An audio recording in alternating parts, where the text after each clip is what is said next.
Η πέμπτη λεωφόρος έλαμπε στον ήλιο καθώς περπατούσαν προς την Washington Square. Κυριακή πρωί και ο ήλιος ζεστός, αν και Νοέμβρης μήνας. Ο Μάικλ κρατούσε σφιχτά το χέρι της Φράνσις καθώς βάδιζαν προς το κέντρο της πόλης, ανάλαφροι και χαμογελώντας. Είχαν περάσει μια ξεκούραστη νύχτα, είχαν φάει ένα καλό πρωινό και ήταν Κυριακή. «Πρόσεχε», είπε η Φράνσις καθώς διέσχιζαν την 8η οδό. «Θα στραβολεμιάσεις». Ο Μάικλ γέλασε, το ίδιο και η Φράνσις. Εξάλλου δεν είναι και τόσο όμορφη ώστε να αξίζει το ρίσκο να στραβολεμιάσεις κοιτάζοντάς την. Ο Μάικλ ξαναγέλασε, αλλά σε λίγο διαφορετικό τόνο. Δεν ήταν κι άσκημη, είχε ωραίο δέρμα. «Πώς το κατάλαβες ότι την κοίταζα?» Η Φράνσις του χαμογέλασε λοψά. «Μάικ, αγάπη μου», είπε. «Οκ, συγγνώμη, το χρώμα του δέρματος. Δεν βλέπεις συχνά τέτοιο χρώμα στη Νέα Υόρκη? Συγγνώμη». Η Φράνσις τον έπιασε αγκαζέ. «Όταν τρώμε πρωινό παρέα, αισθάνομαι καλά όλη την υπόλοιπη μέρα. Επιπλέον κοιμήθηκα μονορούφι όλη τη νύχτα, τυλιγμένη γύρω σου σαν σκηνή. Σαββατόβραδο δα, μέχρι τη Δευτέρα έχει ο Θεός». «Άρχισες να παχαίνεις». «Αλήθεια, ο πρώην λιγνός από το Οχάιο? Μ' αρέσεις κι έτσι, 5 κιλά σύζυγος παραπάνω». «Και εμένα μ' αρέσει», είπε σοβαρά ο Μάικλ. «Έχω μια ιδέα», είπε η Φράνσις. «Σήμερα ας μην δούμε κανέναν. Ας μείνουμε οι δυο μας, εσύ κι εγώ. Πάντα είμαστε μέχρι το λαιμό μέσα σε κόσμο, βλεπόμαστε μόνο στο κρεβάτι». «Ο τόπος των μεγάλων ραντεβού», είπε ο Μάικλ περισπούδαστα. «Κόφτω, εγώ μιλάω σοβαρά. Κι εγώ ακούω σοβαρά. Θέλω να βγω βόλτα με τον άντρα μου όλη τη μέρα. Θέλω να μιλάει μόνο σε μένα και να ακούει μόνο εμένα. Και τι μας εμποδίζει?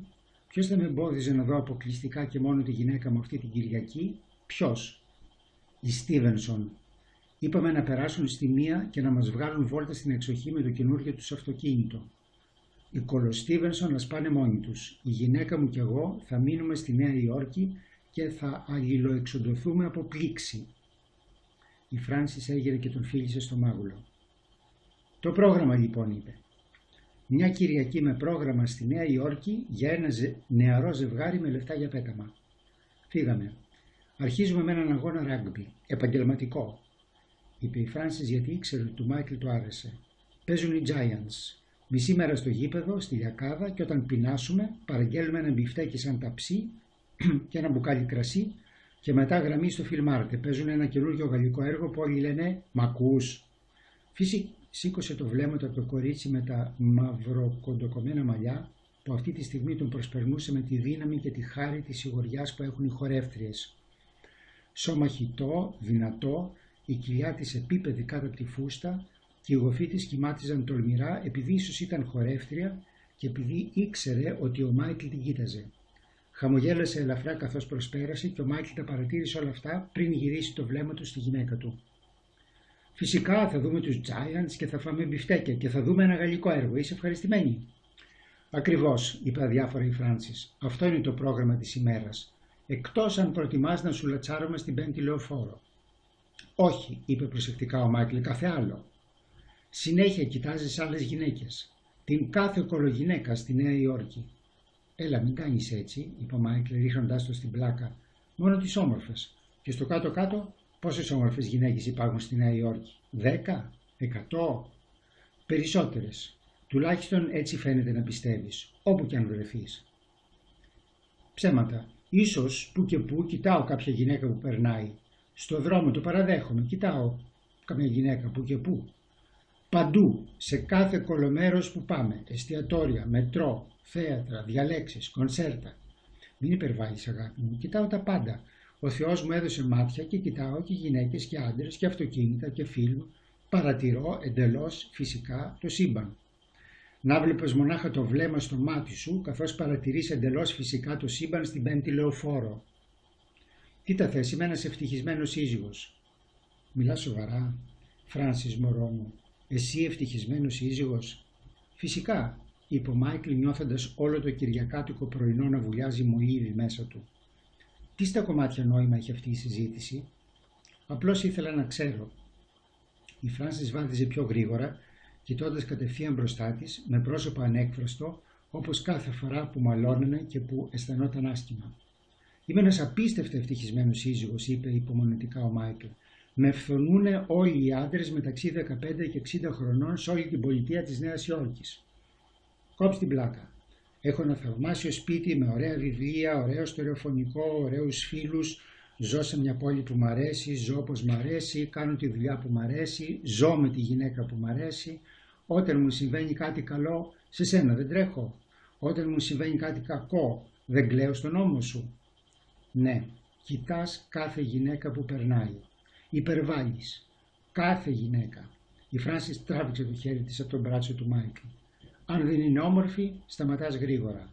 Αν είναι λίγο πιο όμορφη, την παρακολουθείς περίπου 10 βήματα. Για όνομα του Θεού, Φράνσις, αν είναι πολύ ωραία, σχεδόν στραβολεμιάζεις. Άκου, αγάπη μου, είπε ο Μάικλ, διαλέγοντας προσεκτικά τα λόγια του. Η μέρα είναι ωραία, αισθανόμαστε καλά και οι δύο και δεν υπάρχει λόγος να το χαλάσουμε. Ας περάσουμε μια ωραία Κυριακή. Θα μπορούσα να περάσω μια ωραία Κυριακή αν δεν φαινόσουν λιγότερο έτοιμος να τρέξεις πίσω από κάθε φούστα στην 5η λεωφόρο. Ας πιούμε κάτι, είπε ο Μάικλ. Δεν θέλω να πιω τίποτα. Τι θέλεις, να μαλώσουμε? Όχι, είπε η Φράνσις δυστυχισμένα. Δεν θέλω να μαλώσουμε. Δεν ξέρω γιατί το ξεκίνησα. Εντάξει, ας σταματήσουμε. Πιάστηκαν χέρι-χέρι συνειδητά και βάδισαν αμίλητοι, προσπερνώντας καροτσάκια μωρών και γέρους Ιταλούς με τα κυριακάτικά τους και γυναίκες με τα σκυλάκια τους στο πάρκο της Washington Square. «Θέλω να ξέρεις κάτι», είπε σοβαρά ο Μάικλ. «Δεν έχω αγγίξει άλλη γυναίκα, ούτε μια φορά στα 5 χρόνια που είμαστε μαζί». «Καλά. Με πιστεύεις ή όχι?» «Καλά».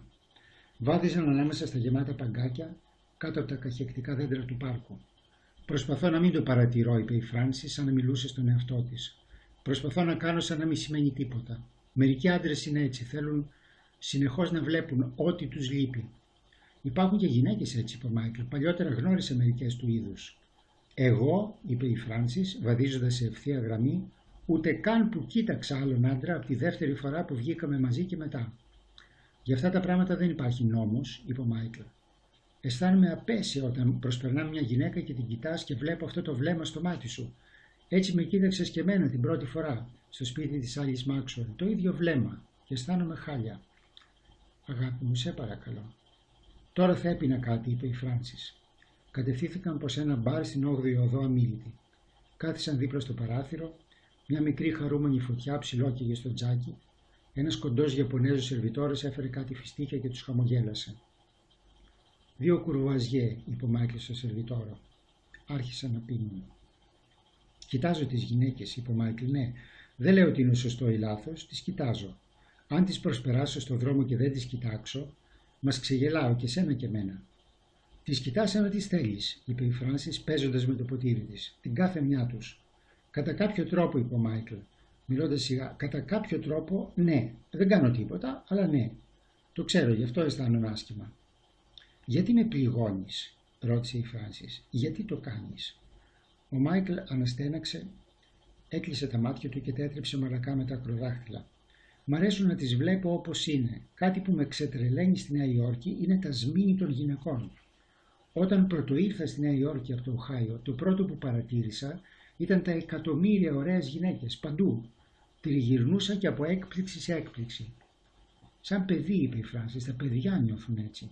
«Με καταλαβαίνεις. Μεγάλωσα, είμαι σχεδόν μεσόκοπος, βάζω συνέχεια βάρος κι όμως ακόμα μ' αρέσει να περπατάω στην 5η λεωφόρο στις 3 η ώρα κι όλες να είναι στο δρόμο, τάχα για ψώνια, με γούνινα παλτά, περίεργα καπέλα, από όλο τον κόσμο μαζεμένες σε 8 οικοδομικά τετράγωνα, τα καλύτερα ρούχα, οι ωραιότερες γυναίκες, έτοιμες να ξοδέψουν για να νιώσουν καλά και να με κοιτάζουν ψυχρά, κάνοντας ότι δεν με βλέπουν καθώς τις προσπερνάω». «Αν πρόκειται μόνο για μερικά γούνινα παλτά», είπε η Φράνσις, «και για καπέλα των $45, δεν πρόκειται για τα γούνινα παλτά ή τα καπέλα. Αυτά είναι το σκηνικό για τέτοιου είδους γυναίκες». «Αν θέλεις, σταματάω την ιστορία». «Όχι, θέλω να τα ακούσω όλα.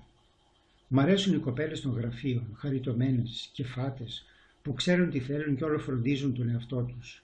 Μ' αρέσουν οι κοπέλες στην 40η οδό το μεσημέρι, οι θεατρίνες, ντυμένες στην πένα, αν και άφραγγες, που ξοδεύουν τα νιάτα και τη ζωντάνια τους περιμένοντας κάποιον παραγωγό να τις προσέξει. Μ' αρέσουν οι πολίτριες που με περιποιούνται καταρχήν γιατί είμαι άντρας, που αφήνουν τις πελάτες να περιμένουν, που με φλερτάρουν μιλώντας για κάλτσες και βιβλία. Όλα αυτά μαζεύονται μέσα μου 10 χρόνια τώρα και πήγες γυρεύοντας και βγαίνουν». «Συνέχισε».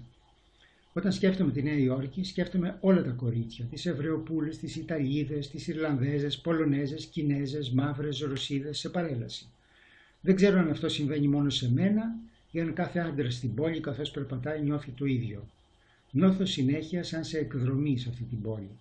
Μ' αρέσει να κάθομαι δίπλα σε γυναίκες στα θέατρα, σε περίφημες καλονές που χρειάστηκαν 6 ολόκληρες ώρες να ετοιμαστούν και το βλέπεις. Και τα κορίτσια στα μάτς με τα κόκκινα μάγουλα και όταν ζεστάνει ο καιρός, τα κορίτσια με τα καλοκαιρινά τους. Αυτά, επειδή με ρώτησες. Δεν γίνεται να μην τις κοιτάζω, δεν γίνεται να μην τις θέλω. Τις θέλεις, επανέλαβε η Φράνσις ανέκφραστη. Το είπες. Ναι, είπε ο Μάικλ σκληρός και χωρίς να νοιάζεται γιατί τον είχε κάνει να αυτοεκτεθεί. Εσύ ζήτησες να το συζητήσουμε. Η Φράνσις αποτελείωσε το ποτό της και ξενοκατάπια. Μ' αγαπάς, το ρώτησε. Σ' αγαπάω, αλλά τις θέλω κι αυτές. Κι εγώ είμαι όμορφη, είπε η Φράνσις. Όμορφη όσο οι οποιαδήποτε από δάφτες. Είσαι πολύ όμορφη, είπε ο Μάικλ και το εννοούσε. Και σου κάνω. Είμαι καλή σύζυγος, καλή νοικοκυρά, καλός φίλος και θα έκανα τα πάντα για σένα. Το ξέρω. Άπλωσε το χέρι του και έπιασε το δικό της. Θέλεις να είσαι ελεύθερος, να, είπε η Φράνσις. Πες την αλήθεια. Τράβηξε το χέρι της. Κοίτα, είπε μαλακά ο Μάικλ, μερικές φορές αισθάνομαι ότι θα προτιμούσα να είμαι ελεύθερος. Όποτε θέλεις, είπε προκλητικά η Φράνσις, παίζοντας τα δάχτυλά της στο τραπέζι. Μην είσαι ανόητη. Έφερε την καρέκλα του δίπλα της και την έπιασε ελαφρά από τη μέση. Αυτή άρχισε να κλαίει σιωπηλά, φέρνοντας το μαντιλάκι της κοντά στο πρόσωπο και σκύβοντας λίγο έτσι ώστε κανείς στον μπαρ να μην την προσέξει. Κάποια μέρα, του είπε, θα κάνεις κάτι. Ο Μάικλ αμίλητος κοιτούσε από τον μπάρμαν που καθάριζε ένα λεμόνι. Δεν θα κάνεις, ρώτησε απότομα η Φράνσις. Πες μου, μίλα, δεν θα κάνεις. Ίσως. Πού θες να ξέρω. Ξέρεις, επέμενε η Φράνσις. Δεν ξέρεις. Ναι, είπε ο Μάικλ μετά από λίγο. Ξέρω. Η Φράνσις σταμάτησε το κλάμα, φύσηξε 2-3 φορές τη μύτη της στο μαντιλάκι και το πρόσωπο ανέκφραστο. Τουλάχιστον κάνε μου μια χάρη, είπε. Λέγε. Σταμάτα να λες τούτη εκείνη η γυναίκα είναι ωραία, ωραία μάτια, ωραίο στήθος, ωραίο πρόσωπο. Μη μου τα λες, δεν με ενδιαφέρουν. Συγγνώμη, δεν θα στα λέω. Η Φράνσις έκανε νόημα στο σερβιτόρο. Άλλο ένα μπράντι. 2, είπε ο Μάικλ. Τον κοίταξε ψυχρά. Θέλεις να τηλεφωνήσω στους Στίβενσον. Θα είναι ωραία στην εξοχή. Ναι, είπε ο Μάικλ, τηλεφώνα τους. Σηκώθηκε από το τραπέζι και διέσχισε το δωμάτιο προς την καμπίνα. Ο Μάικλ την κοίταζε καθώς περπατούσε και σκεφτόταν. Τι ωραίο κορίτσι, τι ωραία πόδια.